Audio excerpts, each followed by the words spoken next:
श्रीरामचन्द्राय वागीशायस्य वदने लक्ष्मीर्यस्य च वक्ष्यसि यस्यास्ते हृदये संवित् तं नृसिंहमहं भजे। गुरुर्ब्रह्मा गुरुर्विष्णुर्गुरुर्देवो महेश्वरः गुरुः साक्षात् परब्रह्म तस्मै श्री गुरवे नमः। भगवत चरण कमलानुरागी सभी आत्मीय प्रिय स्नेही स्वजन, आप सभी को मेरा प्रणाम, वंदन, अभिनंदन। जय सिया राम। भगवान की मंगलमयी कृपा करुणा से हम सबको मानव जीवन का सर्वोच्च लाभ प्राप्त हो रहा है। प्रभु की कृपा से हम लोगों ने श्रीमद् भगवत गीता पर कुछ चिंतन की यात्रा की है। श्रीमद् भगवत गीता का जो 9वां अध्याय है, और मैंने जिसके बारे में कहा दहलीज पे रखा हुआ दीपक है, बाहर और भीतर प्रकाशित करता है। श्रीमद् भगवत गीता का इसे मध्य स्थल बताया गया है। ऐसा कुछ आचार्यों का तो ऐसा भी मत है कि भगवान श्रीमद् भगवत गीता यदि भगवान का स्वरूप है तो भगवान का मध्य स्थल है हृदय, वो श्रीमद् 9वां अध्याय है। तो इसलिए इसकी महिमा तो अपने आप में बड़ी दिव्य है, उस पर हम लोग चिंतन कर रहे हैं। कल भी हम लोग पहले श्लोक में ही थे, जिस पर एक चर्चा हुई, साधक के जीवन में ज्ञान प्राप्ति का अधिकार क्या होना चाहिए। यहां स्पष्ट भगवान ने कहा अर्जुन उस ज्ञान प्राप्ति का अधिकारी है, क्योंकि अनसूयवे, अर्जुन में दोष दर्शन नहीं है।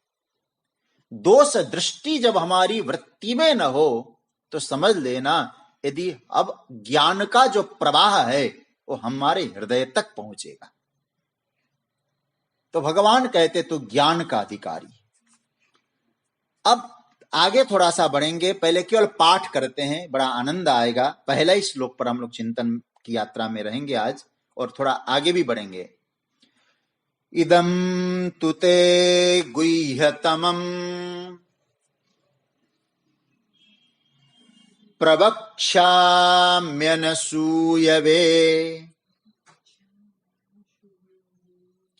ज्ञानं विज्ञान सहितं यज्ञात्वा मोक्षसे शुभात्। इसका अर्थ तो हम कल भी देख चुके हैं। भगवान यहां एक कह रहे हैं कि अर्जुन कि तू असूया दोष से रहित है, इसलिए मैं गुह्यतम ज्ञान, जो छिपाने लायक है, गोपनीय ज्ञान तुमसे कह रहा हूं। भगवान अपने बारे में यहां बता रहे हैं, और भगवान को जानना ही तो सबसे गोपनीय तत्व है। भगवान कह रहे हैं कि मैं तुमको अपने बारे में बताऊंगा। क्या करेंगे? प्रवक्ष्यामि, मैं बोलूंगा। और देखिए, वक्ष्यामि शब्द आया 7वें अध्याय में। मैं फिर आप लोगों को थोड़ा सा चिंतन की यात्रा में ले जाऊंगा। 7वें अध्याय में भगवान ने दूसरे श्लोक में क्या कहा? यज्ञात्वा ज्ञानम तेहम सविज्ञानम इदम बक्ष्यामि। वहां भगवान ने कहा इदम बक्ष्यामि, मैं कहूंगा। और यहां भी वही बात आ गई है, इदम प्रवक्ष्यामि। संस्कृत के बारे में इतना तो आपको जानकारी हो गई होगी। प्र उपसर्ग लगा है और वक्ष्यामि, वहां वक्ष्यामि, यहां प्रवक्ष्यामि। विशेष रूप से मैं तुमको एक कहूंगा। अब यहां प्रवक्ष्यामि क्या कहेंगे भगवान? कोई विशेष बात कहने जा रहे हैं क्या? भगवान ने कहा हां, ज्ञान। कौन सा ज्ञान? बोले विज्ञान सहितम ज्ञानम प्रवक्ष्यामि। मैं आपको फिर कह दूं, ज्ञान और विज्ञान को कल भी शायद मैंने बोला था, फिर समझ लीजिएगा। ज्ञानम शास्त्रतः और विज्ञानम अनुभवतः, ये संस्कृत का जिसको अर्थ खोलने के लिए व्युत्पत्ति किया गया है। ज्ञान होता है शास्त्रों से और विज्ञान होता है अनुभव से। ऐसा ज्ञान कि जिसमें मेरा स्वयं का अनुभव होगा, अर्थात ज्ञान जो सुना गया है वो अनुभव में उतरेगा। अच्छा, इस बात को ध्यान से समझना। पहले तो शास्त्र का क्या कहना है, कोई भी हम पढ़ते हैं उसका हमको नॉलेज होना चाहिए, या इस अर्थ में उसका नाम है ज्ञान, नॉलेज, मालूम होना चाहिए, उसको बोलेंगे हम ज्ञान। अब उस ज्ञान का जो अनुभव है हमारे जीवन में उतरा या नहीं, उस ज्ञान का हम अनुभव कर पाए या नहीं। अब एक ध्यान देने वाली बात है, अनुभव यदि किया जा सकता है तो उस शास्त्र का ज्ञान का आपके जीवन में अनुभव हो, तब आपके जीवन में क्या होगा, उस जीवन में फिर अनुभव से आपको लाभ होगा। अब दूसरी बात, शास्त्र का ज्ञान, अनुभव आपका। शास्त्र आपको अनुभव नहीं देंगे, शास्त्र केवल ज्ञान देंगे, अनुभव आपको करना होगा। इसलिए भगवान कहते जो शास्त्रों ने बताया, जो वेदों ने बताया, जो ग्रंथों ने बताया, वो ज्ञान मैं तुमको दूंगा, लेकिन उस ज्ञान का जो मैंने अनुभव किया है वो तुमको बताऊंगा। एक बात ध्यान देना, प्राय ऐसा कहा जाता है साधना के पक्ष में जो आपको अनुभूति होती है उसको बताना नहीं चाहिए। मैंने भी प्रवचन की श्रृंखला में आपको समझाया था, बताया था, क्योंकि हम जब अनुभव बताते हैं तो फिर वो साधना की कमजोरी हो जाती है।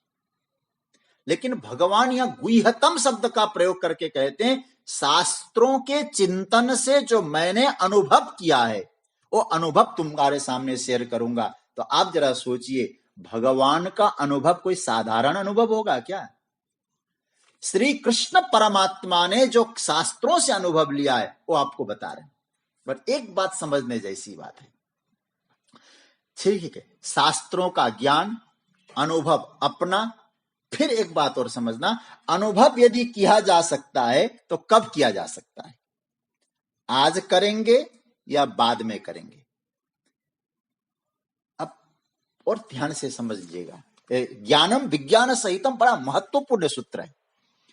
जैसे हम लोग पढ़ते हैं स्वर्ग के बारे में, कल भी मैंने शायद संकेत में बोला था, नरकों का वर्णन सुनते हैं, और हम लोगों ने अमृत के बारे में सुना है। अमृत को चखा नहीं है, अमृत के बारे में सुना है कि समुद्र मंथन से अमृत प्रकट होता है, सुनिए सुधा देखिए गरल। आप बात समझ रहे होंगे। तो स्वर्ग के बारे में भी सुना है, नरकों के बारे में भी सुना है। तो इसका मतलब है नरकों का भले हम आंखों से न देख पाए, स्वर्ग को भले हम आंखों से न देख पाए, अमृत को भले आंखों से नहीं जान पाए, लेकिन ज्ञान तो है, शास्त्रों से सुना है हमने। अब आपको अनुभव करना है इनका। अब अनुभव कब होगा, स्वर्ग का अनुभव कब करेंगे? तो आप सीधा सा जवाब देंगे पहले मरने तो दीजिए। अमृत का अनुभव कब करेंगे? बोले स्वर्ग में जाके करेंगे। नरकों का कब दर्शन होगा? बोले मरने के बाद, यदि गए तो गए। लेकिन भगवान यहां जो बात समझा रहे हैं हम सबको, कि परंतु यहां भगवान क्या कह रहे हैं कि हे अर्जुन, मैं तुमको गुह्यतम ज्ञान बताने जा रहा हूं, उसका निश्चित अनुभव इसी जीवन में कर पाओगे, अभी कर पाओगे। बस हमें क्या करना है, जो भगवान कह रहे हैं, जिस शास्त्र के माध्यम से कह रहे हैं, उस शास्त्र पर और कहने वाले सदगुरु के रूप में भगवान पर दोष दृष्टि न रखो। असूया न रखो। तो क्या होगा? यह ज्ञान, यह अध्यात्म ज्ञान, यह ब्रह्म ज्ञान, यह आपके अनुभव में उतर के आ जाएगा, अनुभव में उतरने वाला है। इसलिए भगवान स्पष्ट कहते ज्ञानम विज्ञान सहितम, ऐसा ज्ञान जो विज्ञान सहित है वो मैं तुम्हारे सामने रखने जा रहा हूं। भगवान कहते मैं अपना अनुभव तुम्हारे सामने खोल के रख दूंगा और मेरे अनुभव से जो लाभ लेना चाहे वो ले लेना। ज्ञान के साथ प्रभु का अनुभव है। मानो एक प्रश्न और उठता है मन में। एक ज्ञान विज्ञान का अर्थ तो समझ में आया होगा। ज्ञान मतलब शास्त्र का नॉलेज, अनुभव मतलब स्वयं उस शास्त्र को हमने जिया है उसके विषय में। अब आप थोड़ा सा और गंभीरता से चिंतन करें। ठीक है, आपने ये बात कही, हे प्रभु, एक प्रश्न हमारे मन में आया। क्या आया? आपके मन में भी आना चाहिए। अच्छा, इस ज्ञान का, इस विज्ञान का जो ज्ञान बताने जा रहे हैं, विज्ञान सहित ज्ञान, उसका लाभ क्या है, फल क्या है? उस ज्ञान का फल तो बता दीजिए पहले। पहली बात तो आप यह समझ लेना, वेदांत का चिंतन करने वाले साधकों को मालूम है ज्ञान स्वयं एक अच्छी चीज है। ज्ञान ही फल होता है, ऐसा शास्त्रों ने कहा। ज्ञान को ही फल माना गया है। लेकिन फिर भी भगवान को लगा लोगों की सहज रुचि नहीं हो जाएगी, बोले तुम्हें ज्ञान मिलेगा, तो भगवान फल भी बता रहे हैं। क्यों बता रहे हैं? जिससे इस गीता को सुनने वाले मेरे साधकों में इस गीता के प्रति रुचि बढ़े, इस राज विद्या राजगुह्य योग के प्रति रुचि बढ़े। इसलिए भगवान कहते अब सुनो, मैं फल बता रहा हूं इसका। क्या? अब इस गीता के श्लोकों को एक एक सूत्र समझने जैसा है। भगवान कहते हैं यज ज्ञात्वा मोक्ष से शुभात। यहां शुभात में मतलब एक खंडाकार है ना, अशुभात, अशुभ। शुभात केवल बोलते समय हो जाएगा। ऐसा यदि हम लोग बोलेंगे यत ज्ञात्वा अशुभात मोक्ष से, ऐसा अर्थ हो जाएगा। इसका अर्थ क्या हुआ? यत ज्ञात्वा, इसको जानने के बाद तुम अशुभात, अशुभ से मुक्त हो जाओगे, अशुभ से रहित हो जाओगे। लेकिन सज्जनों एक बात विचार कर लेना, यत ज्ञात्वा कहा है, किसको जानकर? यद ज्ञात्वा इदम ज्ञानम ज्ञात्वा ब्रह्म ज्ञात्वा माम ज्ञात्वा आत्मानम ज्ञात्वा अशुभात मोक्ष से। मुझे जानकर, इस ज्ञान को जानकर, आत्मा को जानकर, परमात्मा को जानकर तुम अशुभ से मुक्त हो जाओगे। इतना कहना है कि अशुभात मोक्ष से, जो भी अशुभ है हमारे जीवन में उससे भगवान कह रहे तुम सब मुक्त हो जाओगे। यहां इस बात का थोड़ा सा आपका ध्यान खींचूंगा मैं। यहां ये नहीं कहा भगवान ने, संस्कृत का इतने दिनों से गीता का चिंतन हो रहा है तो संस्कृत पकड़ लेंगे आप लोग। प्रभु ने यहां ये नहीं कहा यत कृत्वा मोक्ष से, यत उपास्य मोक्ष से, ये नहीं कहा। यत अरचयित्वा मोक्ष से, ऐसा भी नहीं कहा। ध्यात्वा मोक्ष से, ऐसा नहीं कहा। समझ गए होंगे? करने के बाद मुक्ति मिलेगी, ऐसा नहीं। पूजा करोगे तो मुक्ति मिलेगी इसकी। अब इसकी पूजा का मतलब है गीता को लेकर हम लोग पूजा करें, ठीक है, श्रद्धा रखनी चाहिए। हम गीता में फूल चढ़ाएं, पुष्प चढ़ाएं, दक्षिणा चढ़ाएं, ठीक है।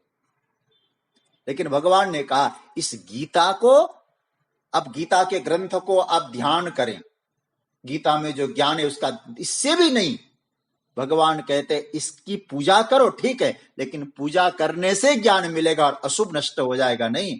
गीता में क्या है, इस ज्ञान को लेने से तुम अशुभ से मुक्त हो जाओगे। गीता की बात जरा प्रैक्टिकली समझने जैसी है। जान लेने से मुक्ति है जी, जानना पड़ेगा। ज्ञाने नैव तो कैवल्यम। उपनिषद का मंत्र कितने दिव्य है ना, ज्ञान से ही मुक्ति है, कैवल्य। ध्यान देना, यह ज्ञान कर्म उपासना के अधीन रहकर फल देने वाला नहीं है, ये जगत गुरु शंकराचार्य भगवान कहते हैं। कैसे? अरे भाई, यहां जो त्वा प्रत्यय है ना, ज्ञात्वा, संस्कृत में त्वा प्रत्यय का कोई विशेष महत्व नहीं होता है। हालांकि लिखा जाता है हमारे उपनिषदों में, ज्ञान ही मुक्ति है, ऋते ज्ञाना न मुक्ति। ज्ञान और फल ये दो अलग अलग चीज नहीं है, एक ही है। फिर यहां भगवान ने अशुभ से मुक्ति क्यों कहा? सबसे बड़ा अशुभ क्या है? हमारे यहां लिखा जाता है ना शुभ और लाभ। अच्छा, एक तो होता है शुभ, शुभ का मतलब हम लोग अर्थ करते हैं ना बहुत अच्छा, एक दूसरा होता है अशुभ। और भगवान ने क्या कह रहे हैं? अशुभ से, बुराई से मुक्ति मिलेगी, इसको जानने के बाद मिलेगी। लेकिन अच्छा, अब सबसे बड़ा अशुभ क्या है? अब देखते जाइए अशुभ क्या है। पहली बात तो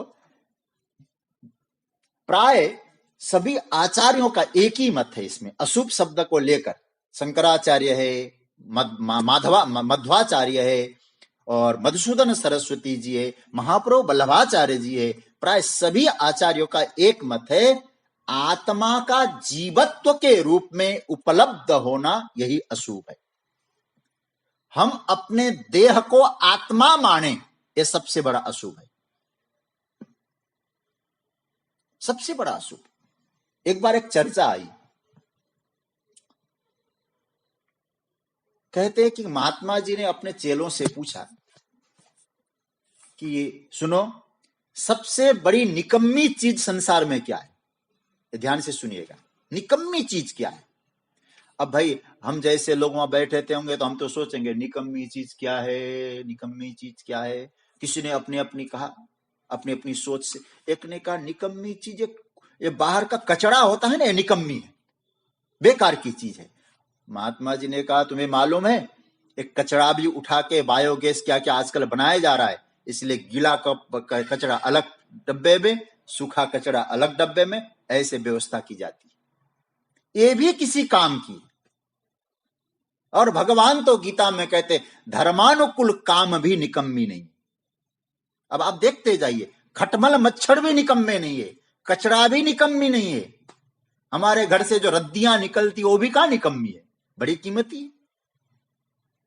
तो अब सब लोगों ने कहा महाराज हार खा गए, जो हम बताते निकम्मी है, बेकार है, अशुभ है, आप हर चीज को हटा रहे हैं, वो भी नहीं, वो भी नहीं। तो आप ही बताइए दुनिया में सबसे बड़ी निकम्मी चीज क्या है?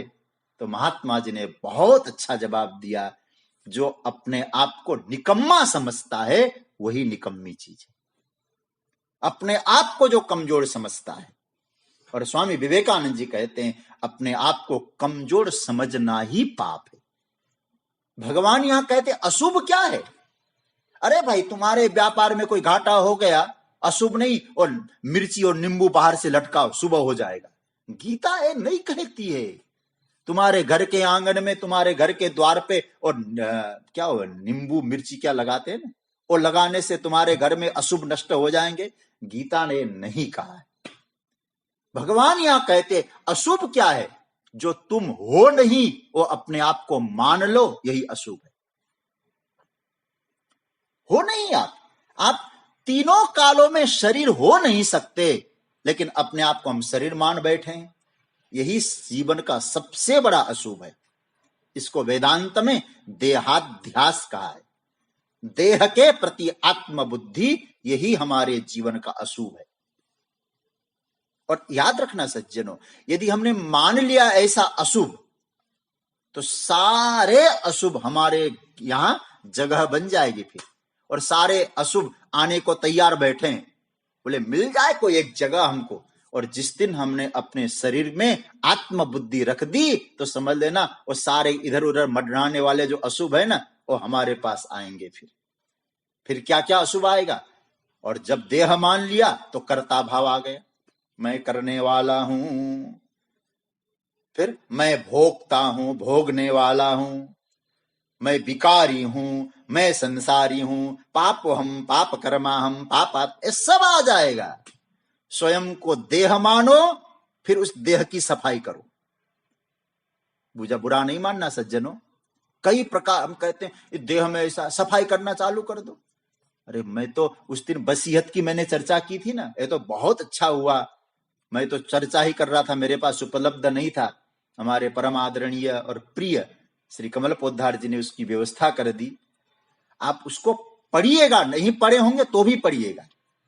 परम पूज्य प्रातस्मरणीय स्वामी राम सुखदास जी महाराज कहते, शरीर कब सुभरा,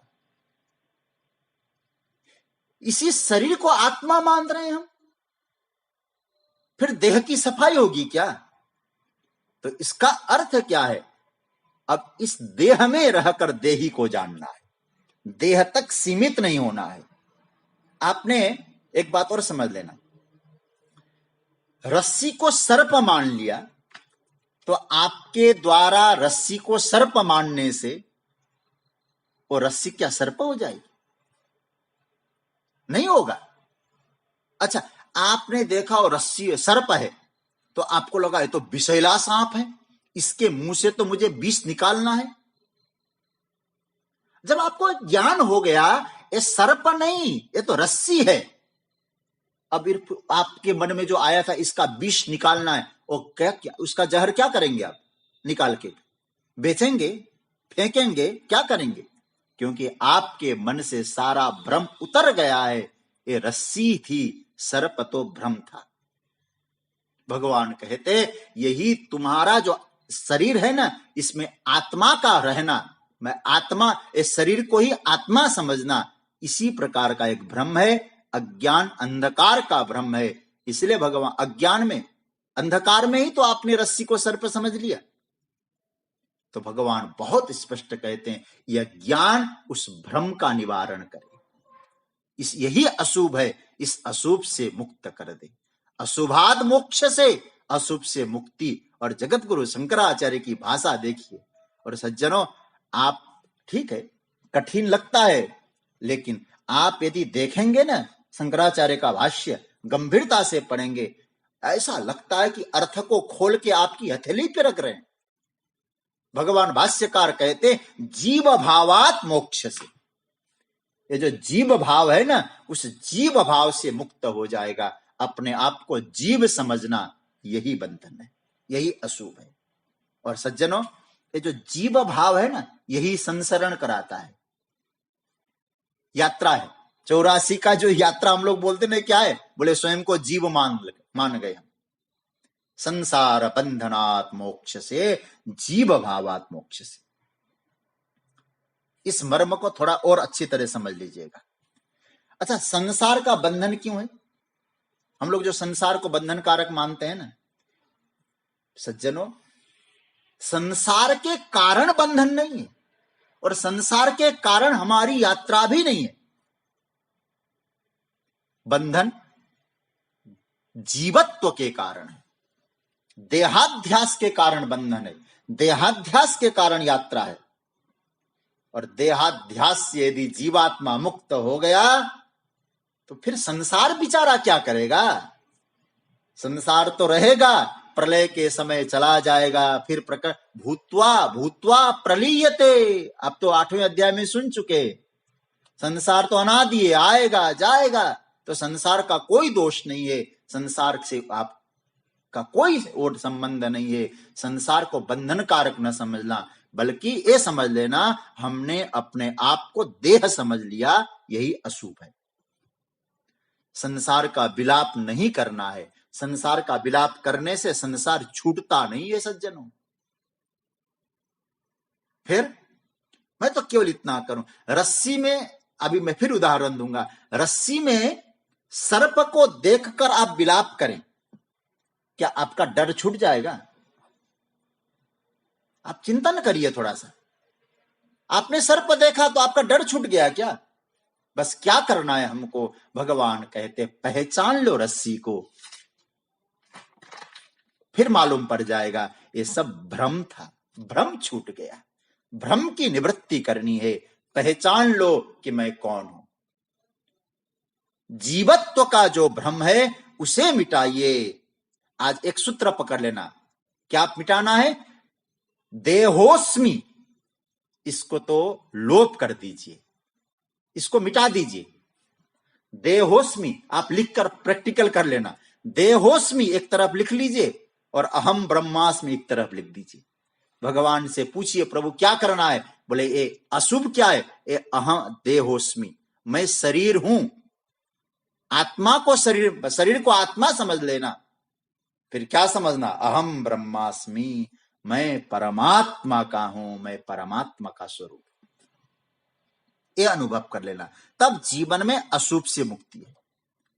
मैं थोड़ी देर एक स्मरण करूंगा परम पूज्य प्रातः स्मरणीय स्वामी राम सुखदास जी महाराज। उनका ग्रंथ मैं एक बार पढ़ लेता हूं। उन्होंने जो लिखा है, कोई अच्छी बात हो ना पकड़, हालांकि उन्होंने सब कुछ अच्छी बात लिखी है। तो वहां महाराज जी लिखते हैं, स्वामी राम सुखदास जी महाराज, अशुभ क्या है। बहुत अच्छा लगा, तो मैंने वहां से साधक संजीवनी से कुछ पॉइंट पकड़ लिया। महाराज जी कहते हैं कि असत के साथ संबंध जोड़ना ही अशुभ है। वो जो बात कह रहे हैं, असत संसार के साथ जो अपना संबंध है वो क्या है? केवल माना हुआ संबंध है, वास्तविक संबंध नहीं है। और वास्तविक क्या है? बोले अपना निज स्वरूप ही वास्तविक है। मुक्ति किससे होनी है? मुक्ति उसी से होनी है जो वास्तविक नहीं है, अपना नहीं है, फिर भी मान रखा है, उससे मुक्त हो जाओ। तो क्या कहते हैं? बस यही जीवन का सूत्र है, अशुभ से मुक्ति। मतलब मैं शरीर हूं, शरीर की स्थिति से आप ऊपर उठो। शरीर व्यवहार के लिए है, लेकिन आप शरीर में रहते हो, शरीर के द्वारा व्यवहार चलता है, तो आप शरीर को के साक्षी हो, आप कर्ता भोक्ता नहीं हो। ऐसा अनुभव करना, यही अशुभ से मुक्ति है। और कैसे होगा? भगवान कहते वो होगा विद्या से। विद्या से ही हो पाएगा। अभी वो चर्चा करेंगे विद्या की। कौन सी विद्या से?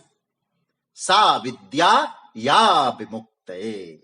सज्जनों, गजब का सूत्र है। उपनिषद के क्या क्या मंत्र है हमारे यहां वेदों में। सा विद्या या विमुक्तये। भगवान कहते हो ज्ञान ही विद्या है। जो मैं ज्ञान तुम्हें देने जा रहा हूं, ऐसा ज्ञान है, ऐसी विद्या है, तुमको मुक्ति कर दे। क्योंकि उपनिषद का वचन है, सा विद्या या विमुक्तये।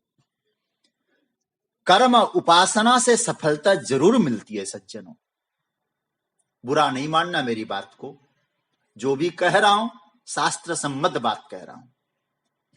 कर्म उपासना हम लोग जो करते हैं ना, अवश्य उससे सफलता मिलती है। चित्त निर्मल होता है, हृदय में आनंद भाव आता है। लेकिन मुक्ति की जहां तक बात है, बिना ज्ञान के मुक्ति नहीं है। मीमांसा में एक बहुत अच्छी बात आई। हमारे यहां कर्म मीमांसा है ना, उसकी चर्चा में लिखा है क्या करना है। और मीमांसक लोग तो यज्ञ की चर्चा करते हैं। यज्ञ करो, फल मिलेगा, स्वर्ग मिलेगा। फिर क्या होगा? तुम ब्रह्मलोक में चले जाओ। यज्ञ किया ना, सत्कर्म किया, कर्म उपासना की, यज्ञ की, स्वर्ग में चले गए, ब्रह्मलोक में चले गए। और आप लोग 8वें अध्याय के 16वें श्लोक में सुन के आए हैं, आ ब्रह्म भुवना लोका पुनरावर्तिनोर्जुन माम उपेत्य तो कौन्तेय पुनर्जन्म न विद्यते। हे अर्जुन, एक जीव से लेके ब्रह्मा पर्यंत जगत पुनरावर्ती है, आना जाना होता है। तो मुक्ति कहां से? तो कर्म से हमको मुक्ति मिल रही है क्या? अब हम लोग जो कर्म भी करते हैं ना, किस लिए कर रहे हैं? बोले आज करें बाद में मिले। लेकिन ऐसा ज्ञान भगवान नहीं कह रहे हैं कि आज करोगे बाद में मिलेगा। अच्छा, एक बात मैं आपको कहूं उदाहरण के दृष्टांत के तौर पर। मैं कर्म उपासना का और नहीं कर रहा हूं, मैं स्वयं कर्मकांडी हूं, स्वयं उपासना करता हूं। लेकिन हमें यह समझना है कि हमारे चित्त की निर्मलता के लिए, हमारे परमात्मा के साथ निकटता का अनुभव करने के लिए, भगवान की आराधना करने के लिए उपासना को, मंत्र जप को, कर्म को न त्यागें। लेकिन फिर मैं कहूंगा अपनी साधना के स्तर को ऊपर ऊंचा उठाते जाएं। ज्ञान कैसी चीज? जैसे किसी को भूख लगी, मैं कहूं मुझे बहुत भूख लगी है, और आप कहेंगे भूख लगी, बोले हाँ 3 महीने बाद आना। अब आप सोचिए भूख कब लगी है? अभी लगी है ना भूख। और कोई कहे 3 महीने के बाद भोजन मिलेगा। एक कर्म कांड का विषय। हम लोग कोई काम कर रहे हैं, यज्ञ कर रहे हैं, आज हमने स्वाह किया, यज्ञ किया, करना चाहिए, मैं विरोध नहीं कर रहा हूं, लेकिन हम लोग इसका क्या अर्थ करें? बोले आज फल नहीं मिलेगा, मरने के बाद मिलेगा, बाद में मिलेगा। लेकिन भगवान यहां बहुत सुंदर सूत्र दे रहे हैं, इस सूत्र को पकड़ने जैसा है। कब मिलेगा? ज्ञात्वा मोक्ष से। जिस समय आप जान लोगे कि आत्मा क्या है, जिस समय आप जान लेंगे कि भगवान कौन है, जिस समय जान लेंगे मैं कौन हूं, उसी समय मुक्ति है। ये नहीं कि आज करने के बाद, आज जानने के बाद 6 महीने बाद आपका पेट भरेगा, नहीं। अरे भाई, सूरज निकल आया है तो प्रकाश की भीख नहीं है, ज्ञान का दीपक जल गया, उजियारा तो अपने आप छा गया। इसलिए ज्ञान की महिमा है। इदम, एक ज्ञान क्या है? भगवान कहते ज्ञानम विज्ञान सहितम, विज्ञान सहित ज्ञान, क्योंकि अशुभ से मुक्ति है। एक मैं श्लोक आपके सामने रखूंगा, शायद आप लोगों को याद भी होगा। जगतगुरु शंकराचार्य भगवान ने एक स्तोत्र की रचना की। ऐसे वो स्तोत्र बहुत लोगों को याद भी है। उसका नाम है चरपट पंजरिका। बहुत सारे लोग इसको भज गोविंदम भी कहते हैं इस स्तोत्र को, लेकिन इसका असली नाम है चरपट पंजरिका। एक ऐसी कथा है ना कि वो लिखा कब है सदगुरु शंकराचार्य ने, वो आपको बता दूं इस कथा के विषय में कि एक जगह शंकराचार्य जी कहीं जा रहे थे, तो एक व्यक्ति डुक्रिय करणे, एक पाणिनि व्याकरण का एक धातु है जिससे कर्म शब्द बनता है ना, कर्म, वो कौन सा धातु है? डुक्रिय करणे, उससे कर्म शब्द बनता है। हमारे यहाँ जो कर्म बोलते हैं ना, डुक्रिय धातु से कर्म शब्द बनता है। तो वो व्याकरण का रट रहा था, डुक्रिय करणे। शंकराचार्य ने कहा क्या कर रहा है? बोले कर्म शब्द सिद्ध करना है ना मुझे, तो डुक्रिय करणे रट रहा हूं। तो उसी को देखकर शंकराचार्य जी ने एक स्तोत्र की रचना की, और उसकी उम्र भी कुछ ज्यादा ही थी। और जगतगुरु शंकराचार्य तो क्या कहना, 32 वर्ष की आयु, क्या युवा सन्यासी थे। तो उन्होंने उससे कहा कि भैया तुझे क्या जीवन में अभी भी कर्म बंधन में फंसना है? तो उन्होंने स्तोत्र की रचना की। उस पर बहुत सुंदर श्लोक है, दिनमपि रजनी सायं प्रातः शिशिर वसंतो पुनरायात कालः क्रीडति गच्छन्त्यायु। तेरी सर पे काल घूम रहा है, आयु जा रही है, और फिर भी डुक्रिय करने में लगा है। तो ऐसा सुंदर श्लोक है। मैं तो अपने एक बार पूज्य गुरुदेव के साथ कहीं गया था, शायद चंदौसी मुरादाबाद के पास। तो वहां महाराज जी ने हमको कहा था कि तुम इस चरपट पंजरिका पे बोलो, और उनका आशीर्वाद लेके बैठता था तो बोल भी लेता था। तो वहां अंतिम श्लोक उस स्तोत्र का क्या कहते हैं? कुरुते गंगा सागर गमनम व्रत परिपालन मथवा दानम ज्ञान विहीन सर्वमतेन मुक्तिर न भवति जन्म सतेन। भज गोविंदम गोविंदम भज मूढ़ मते प्राप्ते सन्नी हिते मरणे नहीं रक्षति डुक्रिय करणे। क्या स्वभाव है महाराज। और क्या इसका अर्थ हुआ? वो कहते हैं कि गंगा सागर जाओ, गंगा सागर, कुरुते गंगा सागर गमनम व्रत परिपालनम, व्रत रखो। आज शुक्रवार का संतोषी माता का व्रत, कितने व्रत रखो। और अथवा दानम, खूब दान दो।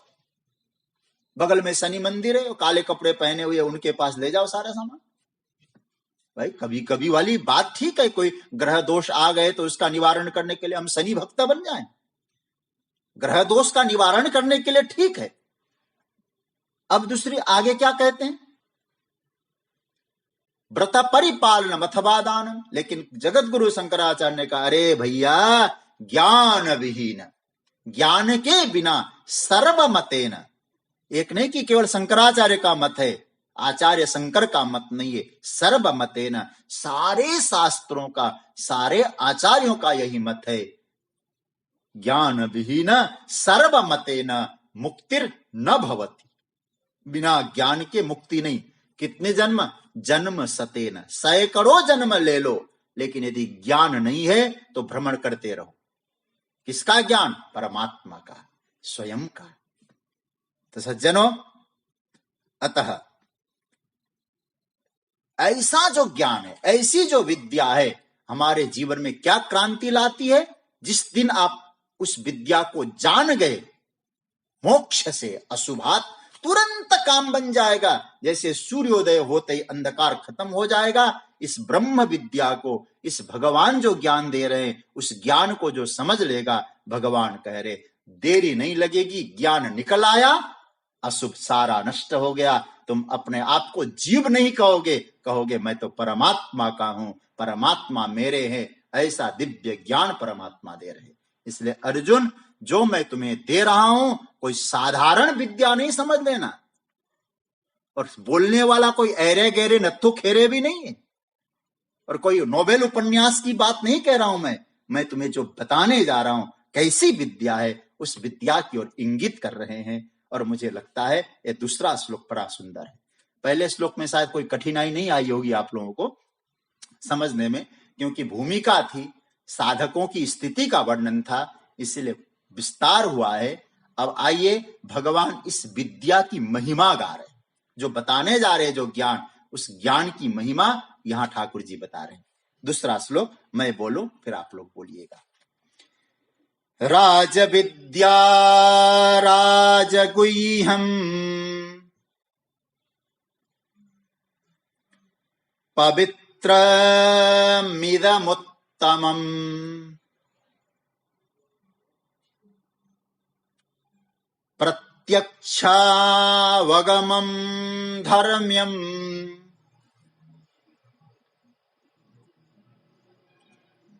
सुसुखं कर्तुमव्ययम्, सुसुखं कर्तुमव्ययम्।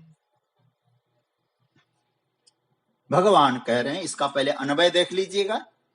इदम राज विद्या राजगुह्यम पवित्रम उत्तमम प्रत्यक्षावगमम धर्म्यम कर्तुम सुसुखम अव्ययम।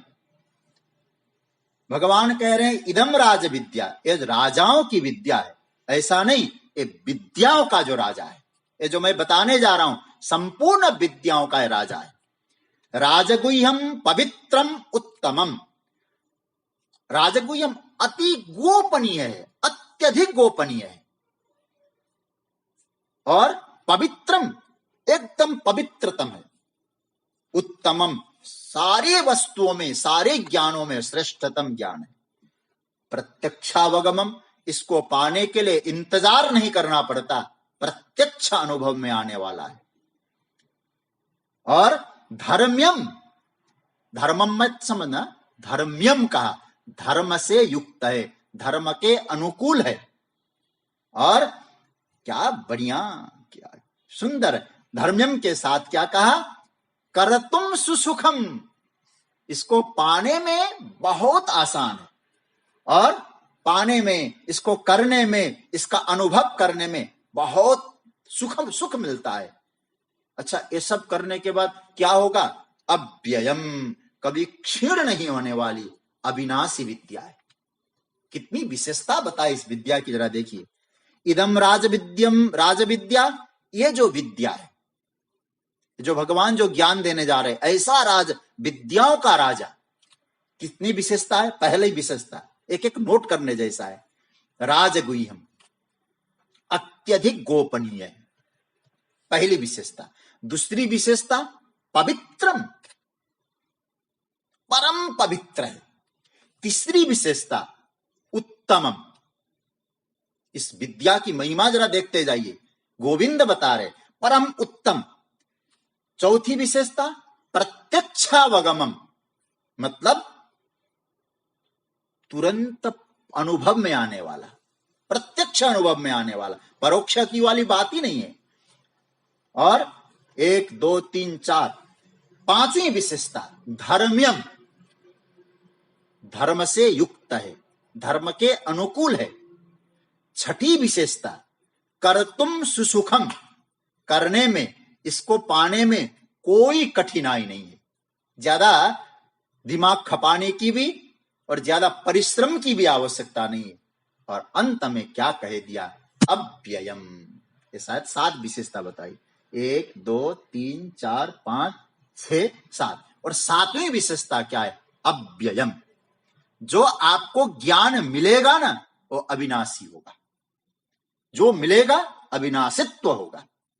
ये 7 विशेषताएं बताए इस ज्ञान की। एक विशेषता 2 विशेषता नहीं सज्जनों, इस विद्याओं के राजा, इस जो ज्ञान ठाकुर जी बताने जा रहे हैं, कहते हैं इसमें 7 प्रकार की विशेषताएं। 1-2 विशेषताओं पर चिंतन कर लेंगे हम लोग। पहली बात, भगवान कहते हैं विद्याओं का राजा है। अब विद्या कौन सी, थोड़ी देर पहले मैंने आपसे कहा था, सा विद्या या विमुक्त है, वह विद्या जो हमें मुक्त करती। मुक्तिकारी विद्याओं में सबसे बढ़कर मुक्ति देने वाली विद्या है तो यह विद्या है। फिर आप कहेंगे महाराज हम तो देहधारी है प्रभु, देह के धर्म है हम में, भूख प्यास आदि लगती है, अपना संवाहन करना पड़ता है। यदि साधक यह सोचे यह ब्रह्म विद्या का चिंतन करेंगे तो क्या पेट भरेगा, पढ़ाई के लिए धन मिलेगा, फिर क्यों करें हम सब एक काम, ये तो संसार छोड़ के इधर आना पड़ेगा। ये भ्रम है लोगों में। मैं फिर कह दूं, आज नहीं जुड़ने का कारण युवा वर्ग विशेष करके ये भ्रम है, इधर आएंगे तो एंजॉय खत्म हो जाएगा। कहां भगवान कह रहे हैं, ध्यान से समझना, इसका समाधान है।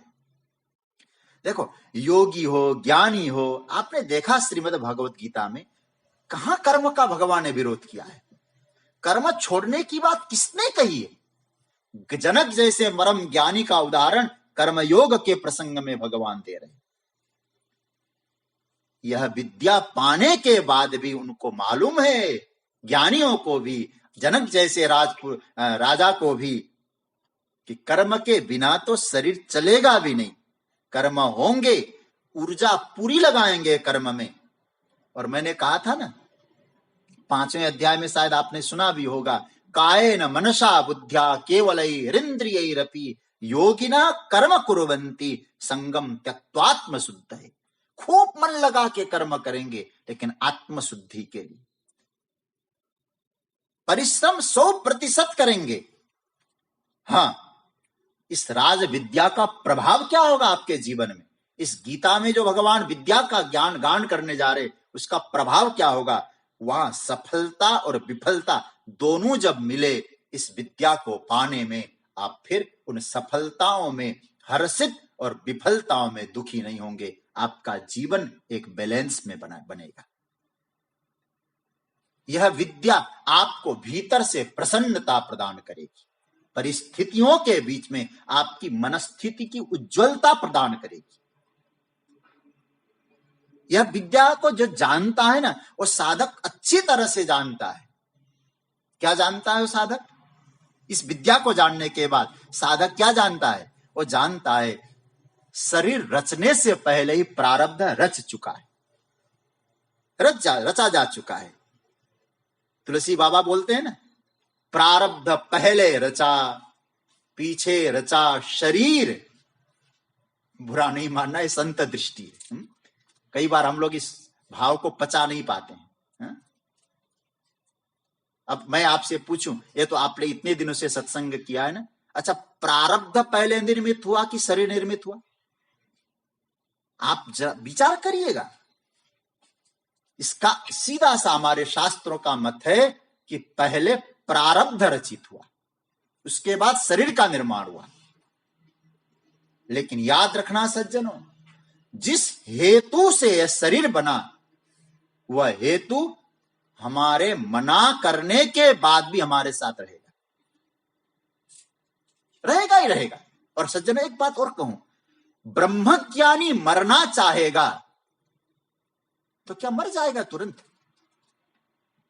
हम लोग स्वयं कहते हैं भैया प्रारब्ध तो भोगना ही पड़ेगा, हम लोग बोलते हैं। और मैं आपसे निवेदन करूंगा, ऐसी चीज हमारे पीछे पड़ी है जो हमें भोगना ही होगा, फिर कहते हैं फिर चिंता क्यों। इसलिए तुलसी बाबा ने कहा, तुलसी चिंता क्यों करें, फिर हम क्या करें, भजले श्री रघुवीर। तू भजन करना, भज गोविंदम, भगवान का भजन कर। पर होता क्या है, प्रारब्ध समझा नहीं। और भगवान जो 9वें अध्याय में कहेंगे आगे, और इसकी मैंने चर्चा की, आपने याद भी किया, योगक्षेमम वहाम्यहम्, योगक्षेम का मैं बहन करता हूं। मुझे बड़ी प्रसन्नता होती है जब कोई कुछ बोलता है ना। आज हमारी आदरणीय दीदी चाकुलिया से बिना रुंगटा जी, बहुत स्नेह है उनका मेरे प्रति। आप कह रही थी कि हम लोग सत्संग भवन में कुछ लोग बैठकर आपकी कथा सुनते हैं, और जो आपने 4 श्लोक बताए, उस दिन से हम लोगों ने इसका पाठ चालू किया है। बहुत उत्साह लगता है, मन में आनंद आता है, और मैं कुछ सोचूं, चिंतन करूं, ऐसा आप लोग उत्साह देते हैं। तो मैं जो चर्चा कर रहा था, साधुवाद मैं यहीं से दे रहा हूं। तो यहां कहने का तात्पर्य है, भगवान कह रहे योगक्षेमम वहाम्यहम्, अरे योगक्षेम का मैं बहन करता हूं।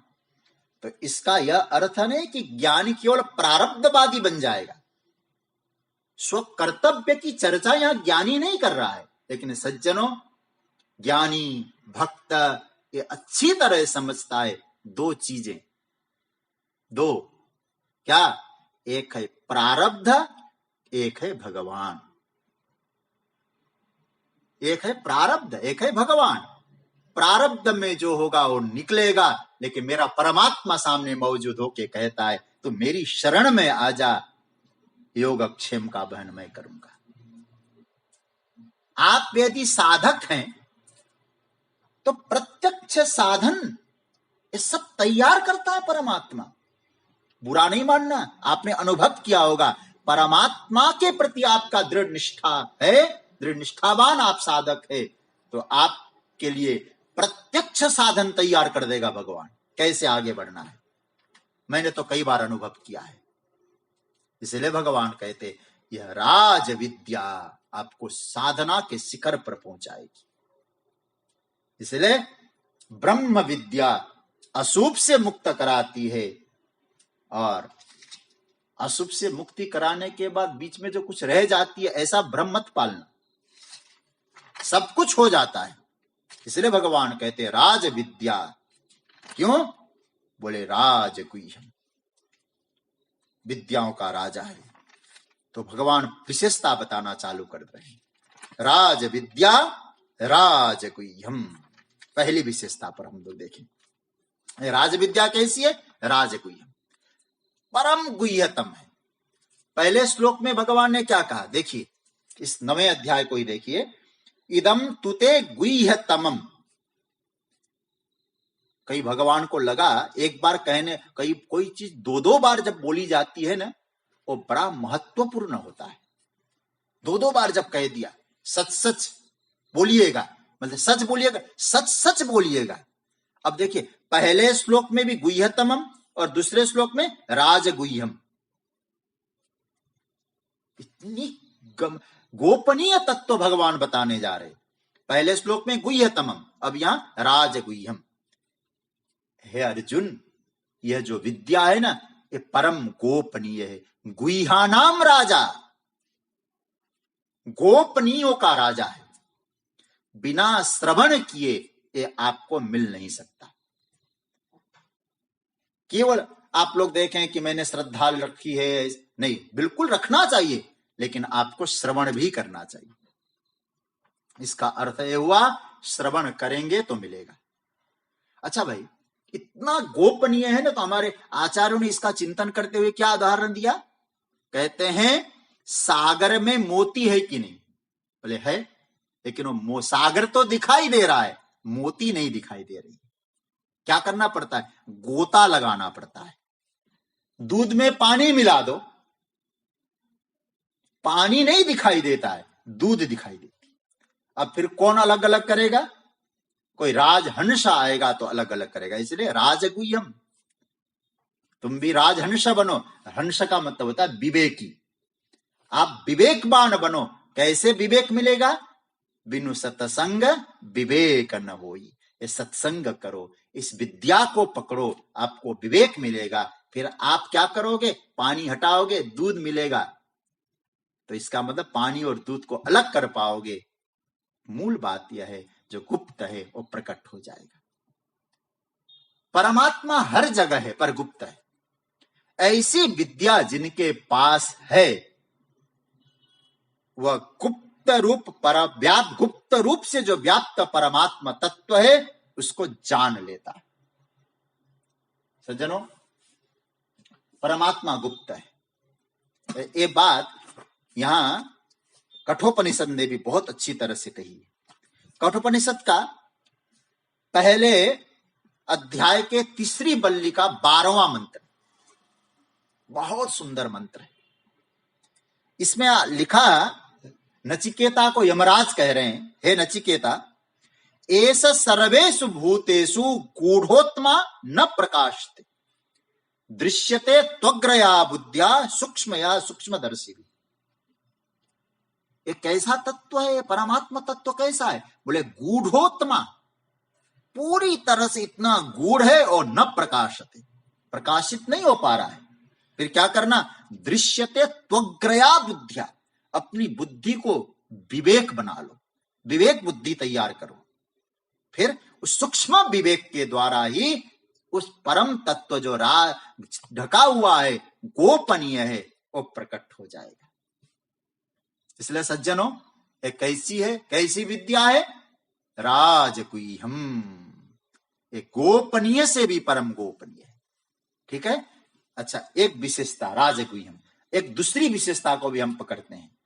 भगवान ने से पूछा, प्रभु राज विद्या कैसी है? बोले राजगुह्यम, गोपियों का राजा है। एक और विशेषता भगवान बता रहे, दूसरी विशेषता पवित्रम। ये बड़ा सुंदर सूत्र है। पवित्रम, परम पवित्र है विद्या। अरे महाराज, परम पवित्र आप क्यों कह रहे हैं? यहां पहले पवित्रता को समझने के लिए अपवित्रता को भी तो जानना जरूरी है। अच्छा, सबसे बड़ी अपवित्रता क्या है? और इस पर भी मैंने आज बहुत सोचा, बहुत चिंतन किया। कई महापुरुषों की टीकाएं देखी, और मैं अलग अलग टीका की चर्चा न करूं, प्राय आचार्यों का ऐसा मत है। अपवित्रता कहां से आई? कि हमने अपने आप को देह मान लिया, वही बात आ गई। देह मानना ही अपवित्रता है। इसलिए प्रातस्मरणीय परम पूज्य मेरे दादा गुरु स्वामी अखंडानंद सरस्वती जी महाराज कहते हैं, पवे वज्रात त्रायते इति पवित्रम पावनम। बोले जन्म मरण का जो चक्र है ना, वज्र है, हमारे सर पे घूम रहा है, वो क्या है? बोले वो पवे वज्रात त्रायते। पवे का मतलब वज्र। उस ऐसा ब्रह्म ज्ञान का वज्र हमारे मस्तिष्क में आता है कि वो क्या करता है? जो मस्तिष्क में जो भ्रम है जन्म मृत्यु का, वो वज्र से उसको खत्म कर देता है। त्र मतलब त्रायते, रक्षा कर देता है। इसलिए वो पवित्र है। मतलब जन्म मरण जो देह का होता है ना, उसके भय से मुक्त कराए, इसलिए पवित्र। ऐसा परम पूज्य स्वामी अखंडानंद सरस्वती जी महाराज का भाव। जगतगुरु शंकराचार्य इस पवित्रता पे बोलते हैं, अनेक जन्म सहस्र संचितम अपि धर्मादि समूलम कर्म क्षण मात्रात भस्मीभ करोति। ये बड़ा सुंदर सूत्र दिया। अनेक जन्मों का सहस्र संचितम, अनेक हजारों जन्मों के द्वारा एकत्रित धर्म और अधर्म के जो समूल है, कर्म है, एक क्षण में यह खत्म करता है। क्या? ये सब कर्म का जो संचय है ना, अपवित्र है, उसको पवित्र बना देता है। इसलिए ये राज विद्या क्या है? ये पवित्र है, क्योंकि हमारे कर्म संचय को भी निवृत्त कर देता है। यह सीधी सी बात है। इसका अर्थ है, यह जो ब्रह्म ज्ञान है, जो ज्ञान भगवान अनुभव पूर्वक बताने जा रहे हैं, हमारे समस्त कर्मों को एक क्षण में ही निवृत्त कर देता है। एक बात और कहूं थोड़ा सा, अभी आप फिर प्रश्न कर सकते हैं, कर्मों को खत्म करने की बात आप कहते तो आपकी बातों में संगति नहीं बैठती। अभी थोड़ी देर पहले आपने कहा कि कर्म की महिमा बताई, ज्ञानियों ने भी कर्म किया, लेकिन आप यहां कहते कर्म खत्म कर देता, जगत गुरु शंकराचार्य कह रहे हैं, तो ऐसे क्या संगति लग जाएगी। इसलिए गीता को बहुत गंभीरता से समझना। यहां स्पष्ट कर दिया है उन्हीं के भाष्य में, कर्म को भस्म करता है, इसका अर्थ कर्म भस्म नहीं है, कर्ता भाव भस्म है। भस्म कौन होता है? कर्ता भाव भस्म हो जाता है। कर्तृत्व और भोक्तृत्व जो होता है वो निवृत्त हो जाता है, इसलिए पवित्र है। ध्यान से समझना, मैं करने वाला हूं, मैं भोगने वाला हूं, ये जो हमारा कर्ता और भोक्ता का अभिमान है, इसको खत्म करता है, इसलिए भगवान कहते हैं पवित्र है। इसलिए वहां कर्म भस्म मतलब कर्ता भाव भस्म है। कर्म तो होगा, कर्ता भाव नहीं रहेगा। मतलब कभी कभी मैं हनुमत चरित्र जब बोलता हूं तो कहता हूं हनुमान जी का चरित्र कैसा है। बोले हनुमान जी के चरित्र में कर्म तो प्रकट हो रहे हैं, कर्ता नहीं दिखाई देता है। किसने किया है प्रकट नहीं होता है, क्या किया है प्रकट होता है। और हमारा जीवन क्या होता है, कर्म क्या किया है नहीं प्रकट होता, कर्ता प्रकट हो जाता, मैंने किया। तो वास्तविक ज्ञान क्या है? बोले कर्म सहज बन रहे हैं, लेकिन कर्ता विलीन हो जाए, यही पवित्रता है। कर्ता आगे आ जाए तो समझना अपवित्रता घेर गई। सज्जनों, कर्ता भाव को भस्म करना है, अतः पवित्रम भाष्यकार कहते हैं। और इस बात को तो आप सुन चुके हैं चौथे अध्याय में, मुझे मालूम है मैंने बहुत विस्तार से सुनाया है। भगवान कहते हैं 38वें श्लोक में, नहीं ज्ञानेन सदृशम पवित्रम यह विद्यते। ज्ञान के समान कोई पवित्र नहीं है। और भगवान तो ये जिस ज्ञान की महिमा गा रहे हो, पवित्र कह रहे, पहले भी बोल चुके हैं, ज्ञान ही परम पवित्र है। और परम पवित्र केवल ज्ञान है क्या? बोले नहीं, भगवान भी परम पवित्र है। और इस अध्याय के बाद जब हम 10वें अध्याय में जाएंगे ना, वहां 12वां जो श्लोक आएगा, अर्जुन जब स्तुति का प्रारंभ कर रहे हैं भगवान के लिए, क्या कह रहे हैं? तो पहला श्लोक 12वां, परम ब्रह्मा परम धाम पवित्रम परमम भवान। किसको? भगवान को भी पवित्र कहा है। इसका अर्थ क्या हुआ समझ रहे हैं? भगवान पवित्र है और भगवान जो बोलेंगे वो भी पवित्र है। परमात्मा का सान्निध्य भी पवित्रता देता है, और परमात्मा की वाणी का भी अनुशीलन करोगे वो भी पवित्रता प्रदान करके आपकी अपवित्रता की निवृत्ति करता है। इसलिए ज्ञान को भी पवित्र बताया, और ज्ञान देने वाले परमात्मा को भी गीता ने पवित्र बताया। भगवान भी परम पवित्र है। इसलिए हमारे यहाँ कहा जाता है, हम लोग जब पूजा के लिए बैठते हैं ना, पहला मंत्र क्या होता है? अपवित्र पवित्रो वा सर्वावस्थांगतोपि वा यह स्मरेत पुंडरीकाक्षम सबाह्याभ्यंतर शुचि, ऐसा बोला जाता है।